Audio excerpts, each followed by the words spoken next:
Un passage de la parole qui a un caractère fondamental et sur lequel j'aimerais que nous arrêtions est 1 Pierre 3, 20, 21. Lorsque du temps de Noé, la patience de Dieu attendait et que se construisait l'arche dans laquelle un petit nombre, savoir 8 personnes, furent sauvées à travers l'eau.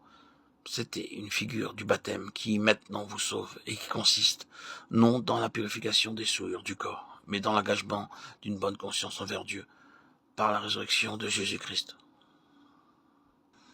J'aimerais simplement souligner la dernière partie de ce passage, l'engagement d'une bonne conscience envers Dieu par la résurrection de Jésus-Christ. C'est le côté de vie, le côté vie qui gouverne avec nous, le côté positif. Il est très important que nous reconnaissions cela. Ce n'est pas le côté mort qui est suprême avec Noé, malgré son triomphe universel. C'est le côté positif. Nous le voyons, le côté de la vie. Tout ceci met quelque chose en vue, c'est-à-dire la résurrection, la vie. Et la résurrection et la vie ne sont possibles que lorsque la vie naturelle, la vie d'âme du vieil Adam, a été répudiée. C'est un des côtés du témoignage de Noé. Dieu agit toujours pour finir dans la ligne positive. Bien qu'il dise des choses terribles, la mort de tous les êtres créés a été décidée par moi. Je vais les détruire ainsi que la terre elle-même. Dieu n'a jamais voulu que la soif, la faim. Dieu agit dans la ligne positive. Il réagira pour assurer quelque chose qui réponde à sa pensée originale. Il n'abandonne pas sa pensée en disant « Je ne pourrai jamais faire ce que j'aurais voulu ». L'homme a rendu impossible l'accomplissement de ce qui était sur mon cœur. Je suis défait. Je suis dans une situation désespérée.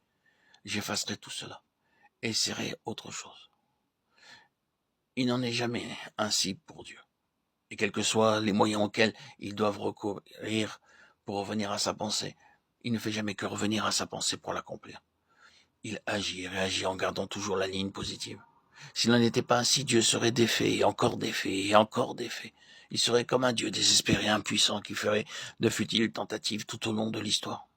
Et la plus grande faillite que cet univers ait jamais vue aurait été la mort de Jésus-Christ.